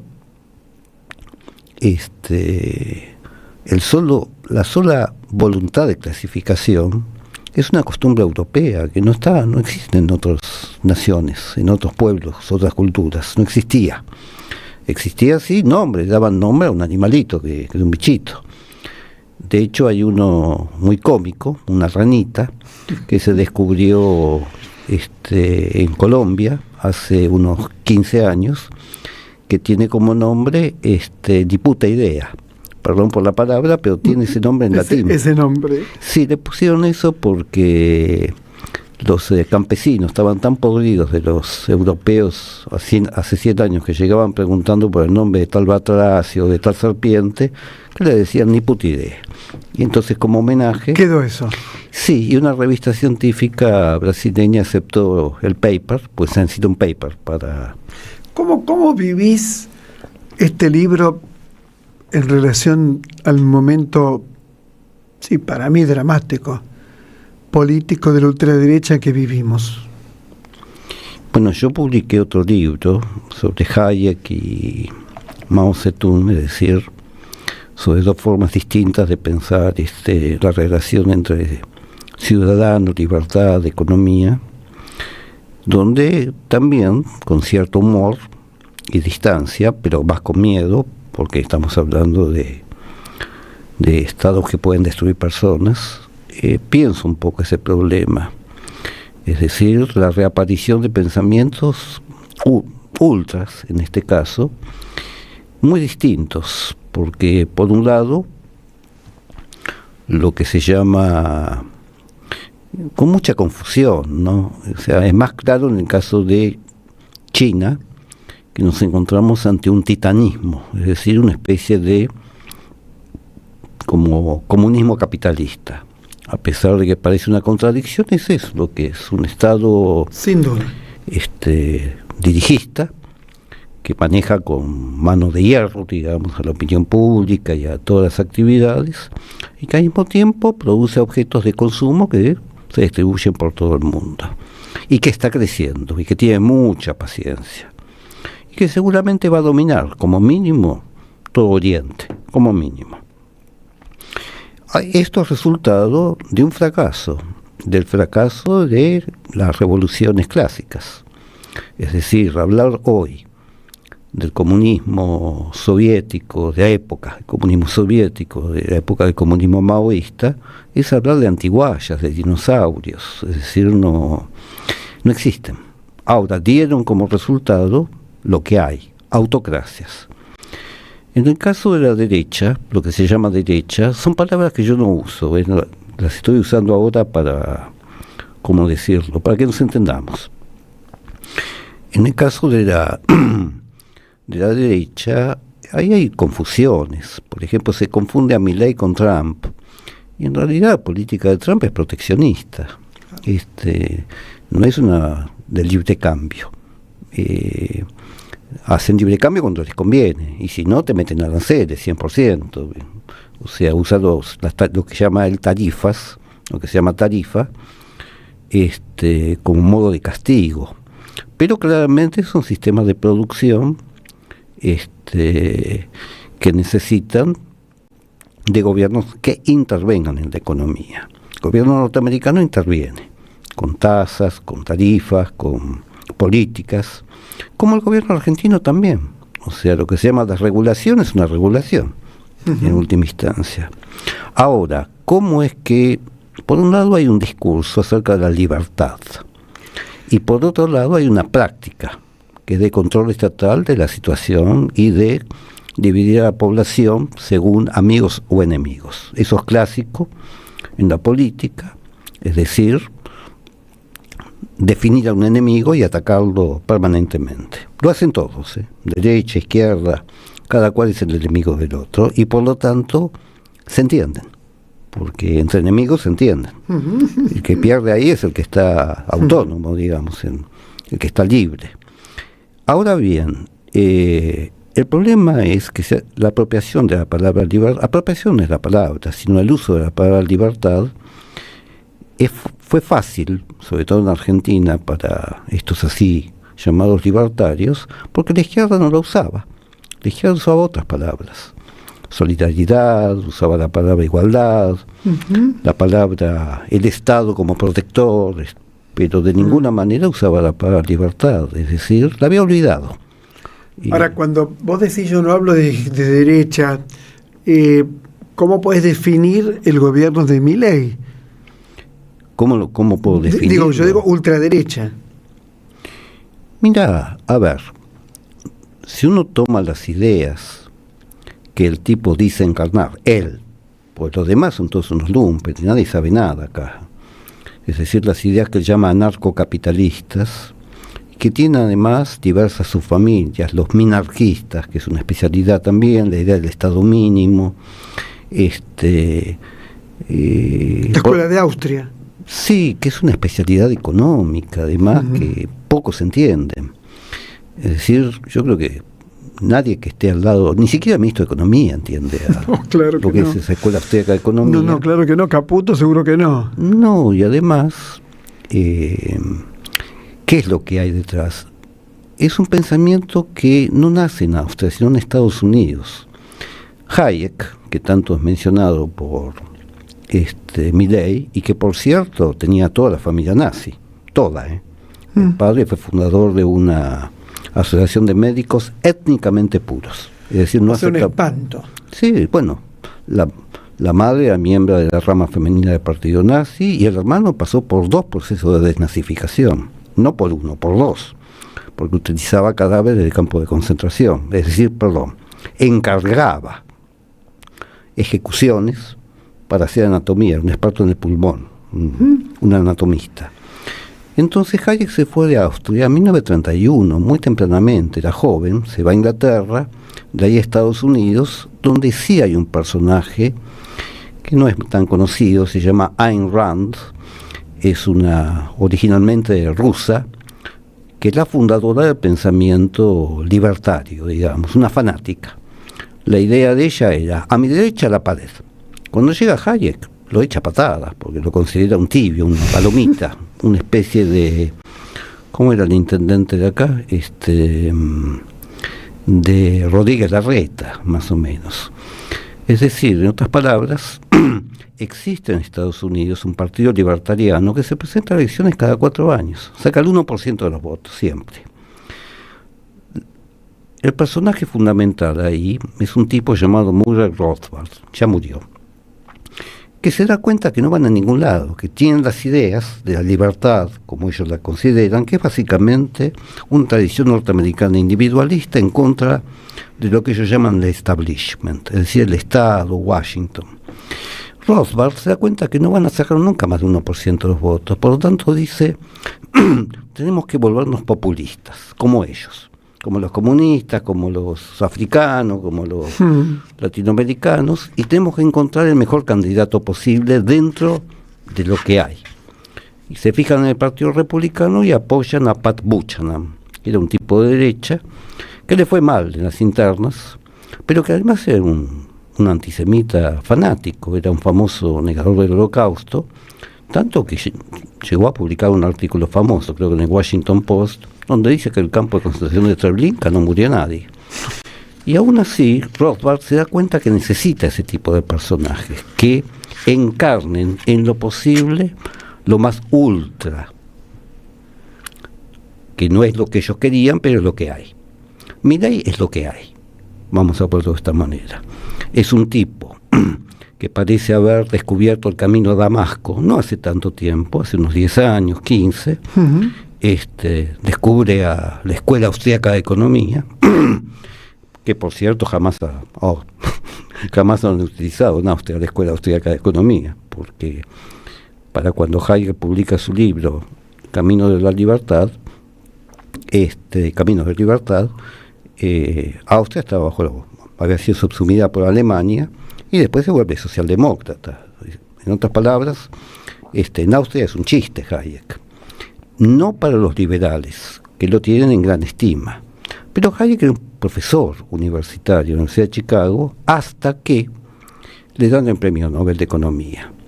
Se lo dan conjuntamente con un socialdemócrata, Gunnar Myrdal, que fue ministro de Economía de Suecia, y que se odiaban mutuamente, por otra parte. Hayek tiene 80 años. Su libro más conocido era Caminos de Libertad, porque son muy entre técnicos y aburridos, por cierto. Los economistas capaz que les gusta, pero la verdad es que si uno compara a Hayek con George Orwell o con Albert Camus, por nombrar los pensadores de la libertad, bueno, qué sé yo, Hayek es un aburrido, es un señor austriaco serio. Ahora, cuando él recibe el Nobel, él tenía una gran depresión, era un hombre que padecía depresión, es como si se hubiera despertado y empieza a aceptar invitaciones a Chile, a Argentina, a Brasil, a Sudáfrica, a países de derecha, y sobre todo a Chile, donde fue un par de veces, y donde se entrevistó con Pinochet. Acá vino a entrevistarse con Videla primero y después con Viola, y con Galtieri también. En Brasil no le dieron pelota. Y en Sudáfrica, bueno, peor todavía. Vos decís que esta sería la base del mileísmo. No, esta parte racista de Hayek, vamos a llamarlo así. La cuestión del mileísmo, la idea es que cada cual persiga sus propios intereses, es decir, que no se preocupe por la suerte de los demás. La frase clave de Milei es: si alguien se cae en la calle, bueno, alguien lo ayudará. ¿Por qué tengo que hacerlo yo? Claro. Es decir, es la destrucción de la idea de compasión cristiana. ¿Y por qué odia tanto a la universidad? A la Universidad de Buenos Aires. Sí, por supuesto. Bueno, porque odia al Estado. La Universidad de Buenos Aires es una institución autónoma, pero que estaba con fondos estatales. Pero el plus de la crueldad no se explica solo por el odio al Estado. No, eso digo, suspender el coro de niños es como atacar a los discapacitados. Son cosas que ningún político de derecha hizo. Es que él no se autopercibe como un político. Esto es clave. Es decir, él dice, un político no haría esto, yo sí lo voy a hacer. Porque una vez hecho esto, ya puedo hacer cualquier cosa. Claro. Dicho en otras palabras, ¿qué es lo que hace un político rupturista? Como Hitler, por ejemplo, una vez que asume el poder. Mato a toda mi izquierda, la mato a toda. Mató a 200 personas en una famosa noche de cuchillos largos. Y mató a mis generales también. Ningún problema. Sí. Una vez hecho eso, los demás se cuadran. Es decir, de otras palabras, no es que un coro de niños sea un gasto inútil solamente de su punto de vista, sino que digo, si yo soy capaz de hacer esto, puedo hacer lo que quiera. Claro. Como dice Trump, si yo le disparo a una persona en la Quinta Avenida, no me va a pasar nada. Y es cierto. Dicho en otras palabras, la idea de compasión cristiana le repele.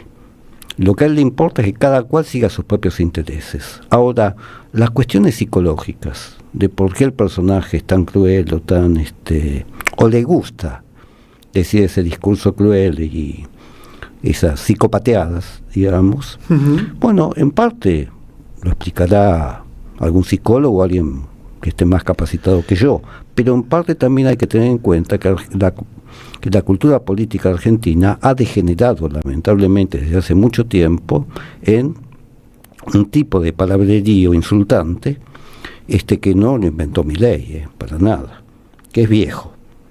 La historia argentina no es una historia muy sana. La historia del siglo XIX argentino es una historia de degüellos. Es una historia compleja. Rosas, Lavalle, a esto te referís, unitarios federales en principio. En principio y después también. Por ejemplo, peronismo, antiperonismo. No, los radicales, por las puebladas radicales, olvidadas y rigoyenistas, a veces se saldaban con 30 o 40 muertos. Por ejemplo, en Paso de los Libres, toda la intentona contra el general Justo, ahí hubo como 80 muertos. Y les cortaron las orejas, por cierto. a los muertos como una muestra de victoria, ¿no? Es decir, no, yo, por ejemplo, yo vivo cerca, a 3 cuadras, de la calle Yatay, que fue una batalla. La guerra de Paraguay. Sí. Poca gente se da cuenta que está cruzando por una calle donde todos los que se rindieron fueron pasados a degüello, 800 rendidos. Es decir, la historia argentina no es una historia de figuritas escolares lindas, como se suele creer. No, es una historia cruel. Somos el resultado de no haber pensado radicalmente toda esa tradición. Milei, en cierto sentido, es como una especie de, llevado al extremo, un tipo de discurso que para quien los demás son enemigos, completamente enemigos. O estás conmigo o sos enemigo, pero no es propio de él, es propio de un tipo de discurso político que no está, por ejemplo, en Uruguay, uno no lo encuentra ahí. No lo estuvo nunca. No, ahora, ni en Canadá, por ejemplo, pero sí en Estados Unidos. Sí, es decir, a veces una frontera marca una especie de zanja enorme. Ahora, lo que yo veo, ante tu pregunta, digamos, para ser sucinto, yo lo que veo es que es un pensamiento anticristiano, básicamente. Si él odia a la Universidad de Buenos Aires es porque la ve como de izquierda, y además un gasto terrible para su esquema financiero. Pero desde el punto de vista de la espiritualidad que él encarna, es un pensamiento anticristiano, porque el pensamiento cristiano es básicamente un pensamiento de compasión, es decir, de padecer junto con el otro, como dice etimológicamente la palabra. Y este hombre no cree en eso, cree que cada cual se salva individualmente, punto.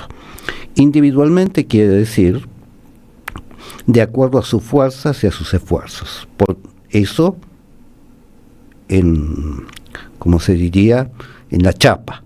Ahora, en el fondo, lo que hay es tu fuerza, es decir, tu capacidad de ejercer fuerza y poder sobre otros. Yo siento que acá está el problema de su discurso, que atrae a todo tipo de personajes resentidos o que mueve el resentimiento de la gente ante situaciones que son recursivas en Argentina, las crisis. Cada 20 años hay una crisis.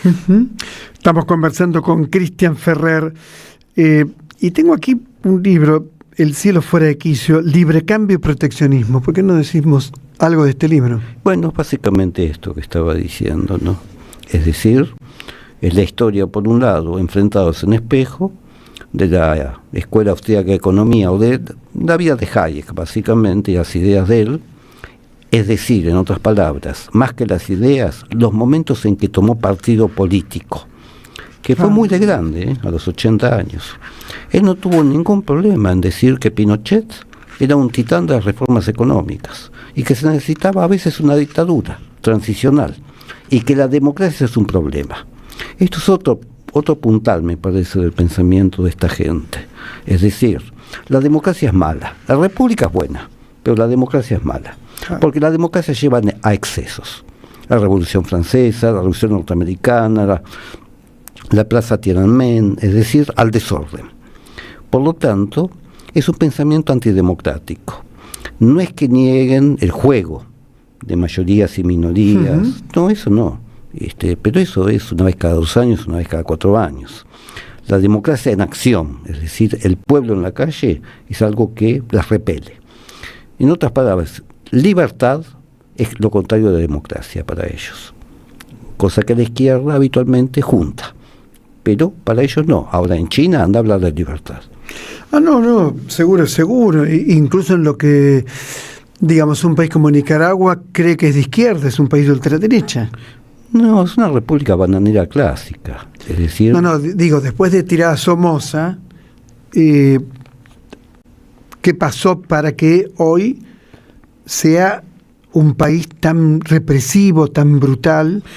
Mira, uno puede analizar los procesos históricos, yo podría hacerlo, llevaría mucho tiempo en este momento, pero hay una anécdota que es interesante, que fue el día de la toma del poder, o sea, cuando cae Somoza.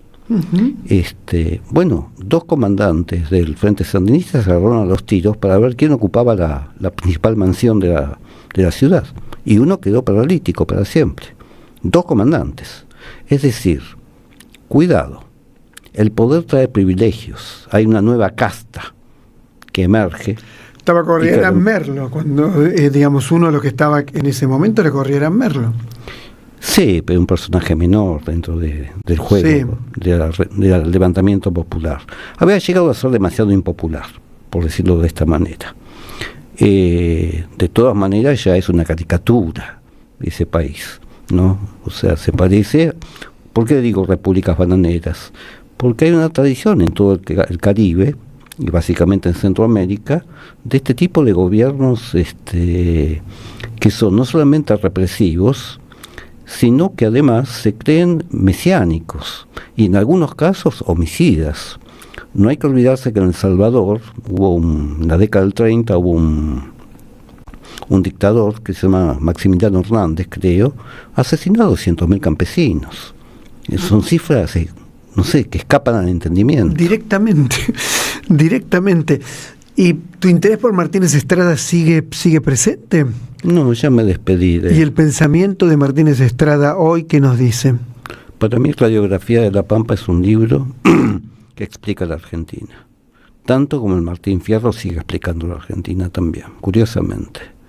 Es decir, en otras palabras, Radiografía de la Pampa, publicado en 1933, es decir, hace casi 100 años, igual que el Facundo de Sarmiento, permite explicar los desastres y las recurrencias violentas y los desórdenes de la vida social y política argentina.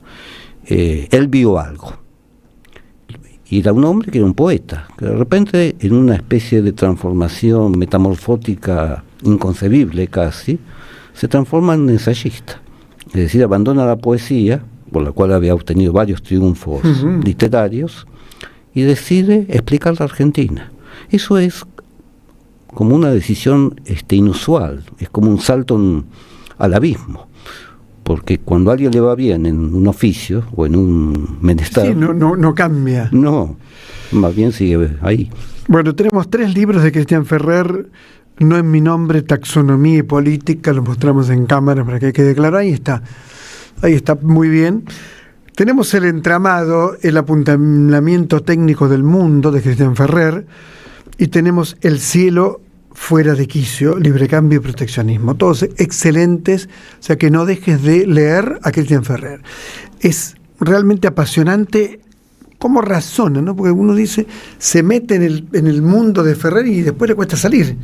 No, en serio. Bueno, gracias. Después te cuesta salir. Bueno. Muchas gracias. Bueno, gracias por la invitación. No, por favor. Cristian Ferrer en El refugio, son las 23:37, una cantidad impresionante a partir de la nota que dice Martín Caparrós por el sorteo de su libro Horror de Buenos Aires. Vamos a leer los mensajes, ya venimos. Prendida a la magia de los caminos, hay una radio que nunca se apaga.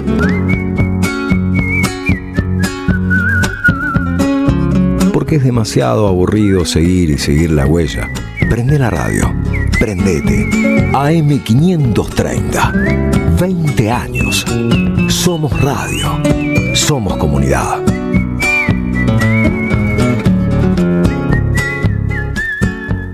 ¿Apostar la plata de tus viejos? No da. ¿Apostar todos los días? No da. ¿Perderte la juntada? No da. ¿Viciar con las apuestas? No da. Si conoces a alguien que tiene problemas con las apuestas, dejarlo solo no da. Llama al 0800-222-5462. Gobierno de la Provincia de Buenos Aires. 1111, el periodismo con opinión que faltaba en la televisión. De lunes a viernes, 21:30, 1111, por AR12, periodismo con opinión.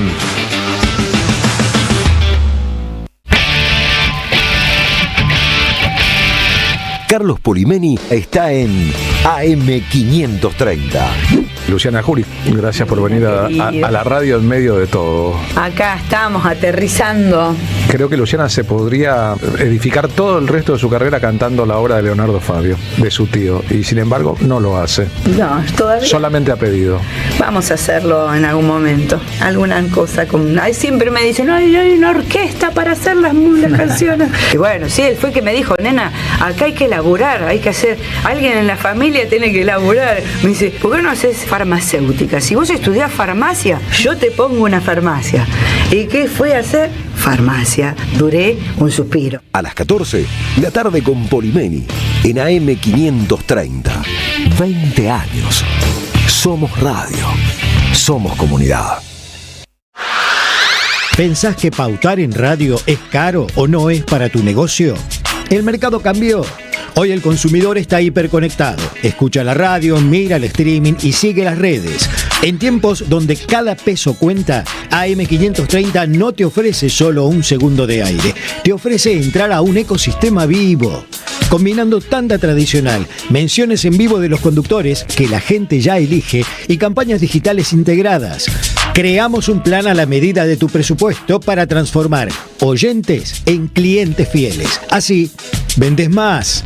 Tu pyme puede y tiene que estar acá. Es mucho más fácil y accesible de lo que crees.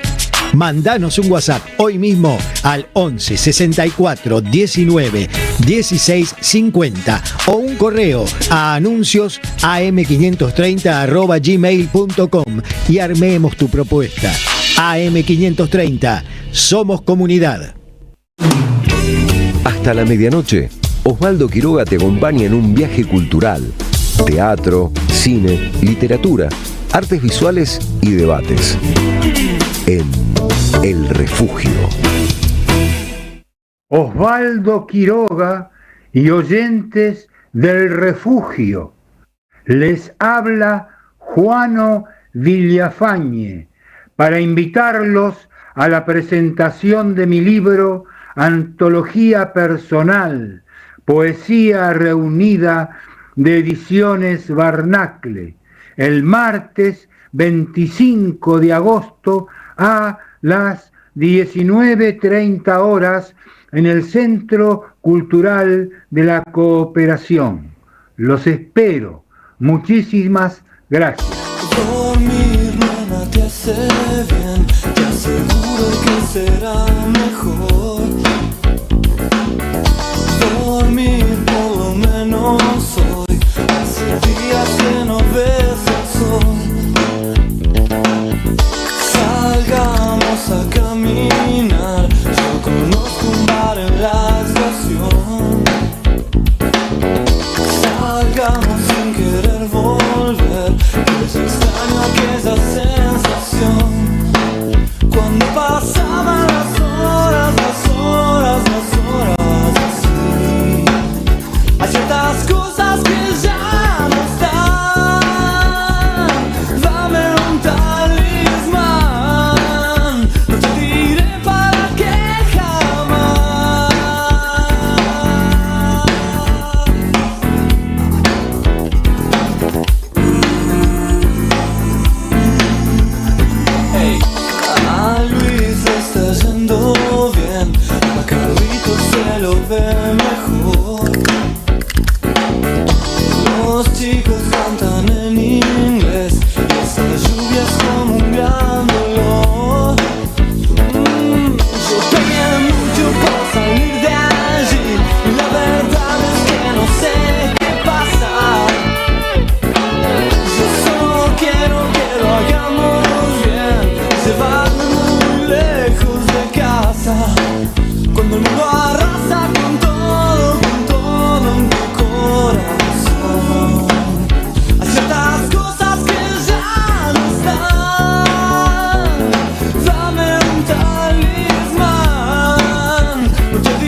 23:43. Bueno, muchos mensajes por el libro de Caparrós.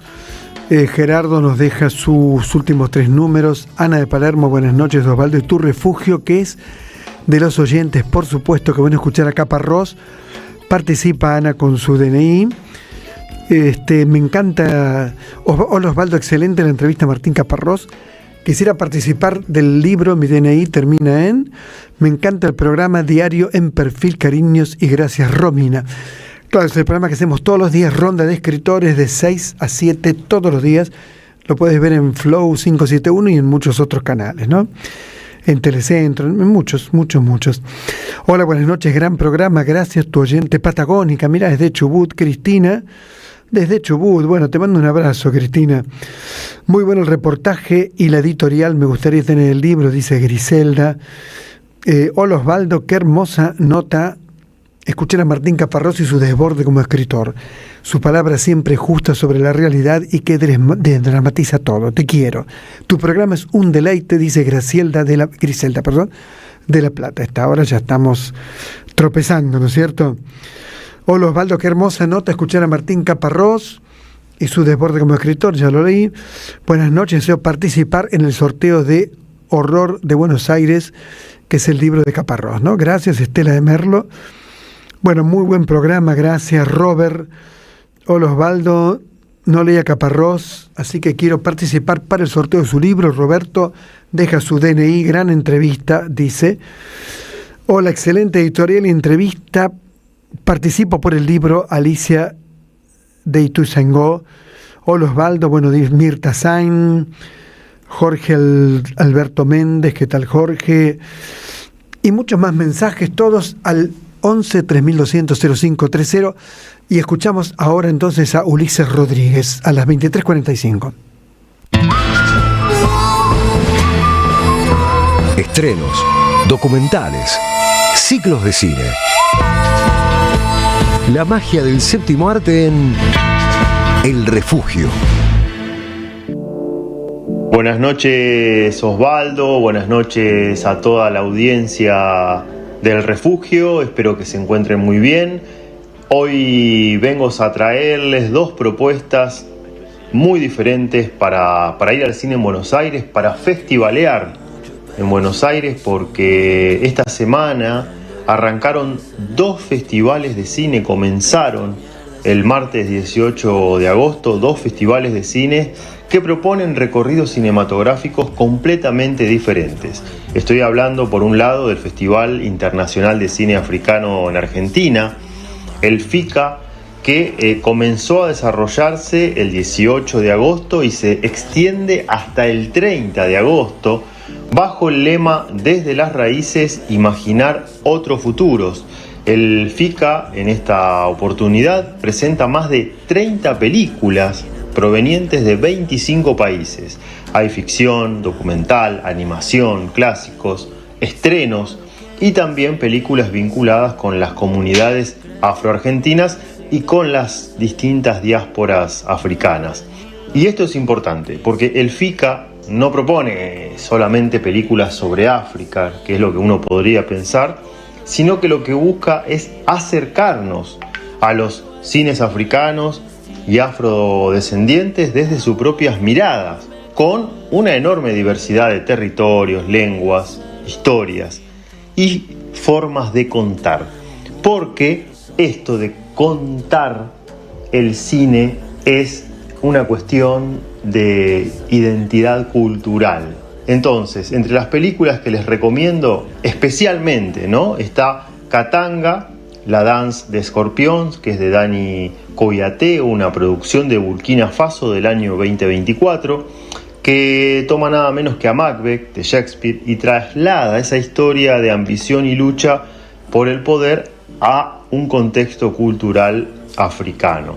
También está Nafala de Flora Gómez, tomen nota, Nafala de Flora Gómez, que es una película de Guinea-Bissau del año 2002, que trabaja con elementos de comedia musical y que permite acercarse además a uno de los nombres importantes del cine africano, como es Flora Gómez. Y quienes quieren descubrir a una de las grandes figuras de la historia del cine africano, hay una oportunidad imperdible con la película Le Mandat de Ousmane Sembène, que es una película senegalesa de 1968.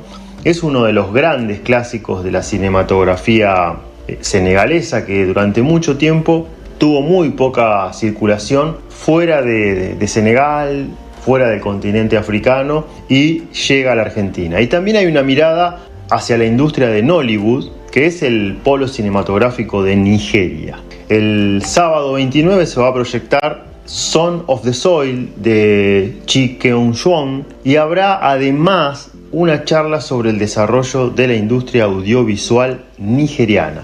Pero hay un momento particularmente importante, y es el viernes 21 de agosto a las 18:30 en la Biblioteca Nacional se le va a realizar un homenaje a Pocha La Madrid, que es una referente de la comunidad afroporteña, y se va a proyectar El sueño de Pocha, que es la última película de Alberto Maslía, una película de la cual ya hablamos aquí en El Refugio, y la jornada en la Biblioteca Nacional va a terminar con la presentación musical de Familia Guariló. Esto es con entrada libre, gratuita, agéndenlo. Las sedes del FICA son la Sala Lúcida, que queda en la calle Cabildo 4740, en el barrio de Saavedra, la Biblioteca del Congreso, en calle entrada por Alsina, el área TEC en Avenida de Mayo 1190, la Biblioteca Nacional, como decíamos recién, y el Cine York de Olivos, que se encuentra en Juan Bautista Alberdi 895. Y un dato importante, el festival, el FICA, tiene funciones de acceso gratuito, pero consulten igual previamente toda la información para saber a qué hora hay que llegar, si hay que estar un rato antes. Todo esto lo pueden hacer en las redes y en la página de Observatorio Sur. Busquen en Observatorio Sur, ahí van a encontrar toda la información, ya que Observatorio Sur son los organizadores del FICA. Así que cine africano por un lado, y ahora sí, damos vuelta a la página y vamos a otro festival. Ya miramos aquí en la pantalla cómo se anuncia el DOC Buenos Aires, la 26ª edición de la Muestra Internacional de Cine Documental, que también comenzó el 18 de agosto, y acá la propuesta es otra: sumergirse durante varios días en el cine documental contemporáneo, el cine de lo real, el cine ensayo, formas híbridas de pensar el cine, ¿no? De discutirlas. La apertura tuvo dos películas muy importantes para la cinematografía documental, como An Incomplete Calendar de Sanaa Sorabi y The Revolution Against Death de Joshua Oppenheimer. Y durante la muestra también habrá distintas secciones, una de ellas es En Nuestro Tiempo, con películas de Alemania, de Brasil, de Chile, de Colombia, de España, de Noruega, de Perú, de Rumania. Impresionante. Y también está Entre Nosotros y lo Real, que está dedicado a las producciones argentinas. Y allí aparecen, entre otras películas, Bosque arriba en la montaña de Sofía Bordenave, que trata sobre el asesinato de Rafael Nahuel en Bariloche, que sucedió en 2017, Darkroom de Marcelo Cugliari, Hablan las aves de Rodrigo Montani, Introducción a la catástrofe de Priya Govinda y Una habitación en Bangkok de Javier Olivera. Pero quizás uno de los grandes atractivos, creo que también está bueno poner el foco ahí, es en esta edición, que está dedicado a un cineasta taiwanés, que es Tsai Ming-yan, que es uno de los grandes autores del cine contemporáneo de Taiwán, y se podrán ver películas como La Noche, El Caminante, Tu Rostro, Días, Luz, Habitando Ningún Lugar y Regreso a Casa. Es una manera también de descubrir el cine de este director taiwanés, que es uno de los más importantes de esa cinematografía. Además, en el DOC Buenos Aires este año le van a entregar un premio a la trayectoria a Alejandro Fernández Mouján, al director Alejandro Fernández Mouján, y habrá una retrospectiva de su obra.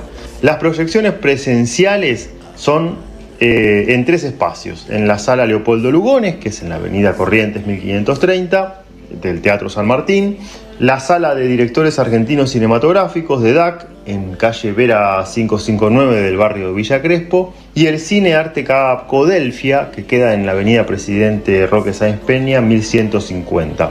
Consulten en la página docbuenosaires.com o en el Instagram del Doc Buenos Aires para sacar las entradas previamente, ya que se pueden sacar tanto en boletería como online. Así que ya saben, si tienen ganas de salir del circuito comercial, de descubrir otras formas de mirar el mundo a través del cine, Buenos Aires tiene al unísono 2 propuestas festivaleras esta semana. Como les decíamos, por un lado el FICA, para descubrir el cine del África y sus diásporas, y por otro lado el Doc Buenos Aires, para sumergirnos en el cine documental. Así que con estas 2 recomendaciones nos despedimos hasta la semana que viene. Gracias, Osvaldo, que estén todos muy bien por ahí y nos volvemos a encontrar el próximo jueves. Que tengan muy buenas noches a todos los oyentes y todas las oyentes del Refugio. Muy bien, era Ulises Rodríguez, muy bien. Bueno, ¿quién ganó el libro de Caparrós? Hay muchos mensajes, pero bueno, alguien se lo tiene que llevar. Romina, se lo lleva Romina, DNI 237, Romina, DNI 237, y se va a comunicar, por supuesto, la producción con Romina, o sea, Vicky. Muy bien, así que Romina, te felicito, es un libro muy entretenido, te va a gustar. Y si estás buscando un espacio para reconectar con la lectura, está la propuesta Los Oficios Terrestres, el taller de lectura coordinada por Emilia Raciati y Mariana Collante. La dinámica es muy clara. Cada mes se aborda un tema a fondo desde la literatura, cruzando autores, estilos y miradas. Bueno, el texto dice cosas buenas que comparto, porque dice la lectura compartida nos transforma. Es cierto. Nos abre la cabeza, también es cierto. Y realidades diferentes, encontramos las palabras justas para lo que nos pasa. Debe ser un muy buen curso, tiene mucha pinta. Está muy bien planteado. El lugar es muy lindo, es el ambiente del Pulqui Bar, en Avenida Entre Ríos 484. Yo he ido al Pulqui Bar varias veces. Y también online, desde tu casa, estés donde estés. Bueno, cuenta que también los aranceles son súper accesibles y tenés 2 formas de sumarte, presencial o online. Aranceles accesibles. Para tener tu lugar o pedir más información tenés que escribir ahora a Los Oficios Terrestres 2025. Anotá, dale, anotá. Yo te espero. Buscá el lápiz y anotás. Los Oficios Terrestres 2025 @gmail.com. Lo digo de nuevo, todo juntito. Los Oficios Terrestres 2025 @gmail.com. Bueno, eso es el curso. Y producción general Dani Franco, coordinación de aire y mucho más, por supuesto, Victoria Nardone, que le pone toda la fuerza al programa. Operador de radio Silvio Soler, hombre que tiene pelo, lo cual me perturba la paz interior. Operador de stream Sebastián Esquivel, que usa muchos ponchos, bastante poncho. Redes Camila Sánchez. Flyers Paula Aguirre. 23:57. Hay muchos mensajes, pero no podemos leer todos. Nos reencontramos el próximo jueves a las 10 de la noche o mañana mismo a las 6 de la tarde, en Más Perfil. Chau y muchas gracias.